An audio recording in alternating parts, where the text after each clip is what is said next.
Hello everyone, welcome to Full Course Online.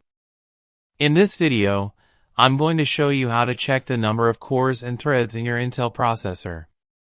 Let's start with the easiest and fastest method, and that is using Windows Task Manager. This method does not require installing any additional software. First, press Ctrl, Alt, and Delete on your keyboard at the same time. You can also right-click on the taskbar and choose Task Manager from there. Once you see the full Task Manager window, click on the Performance tab at the top. On the left-hand side, click on CPU. You will now see graphs showing your processor's activity in real time.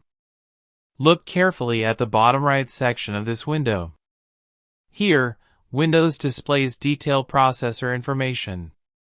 You will see a line labeled cores and another labeled logical processors.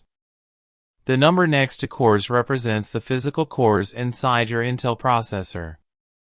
The number next to logical processors represents the total threads.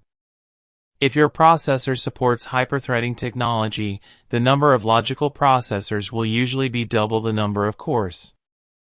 For example, if you see 4 cores and 8 logical processors, that means each core can handle 2 threads. If both numbers are the same, then your processor does not support hyperthreading.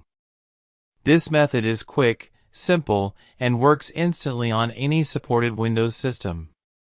If you like the video, please share and subscribe to the channel.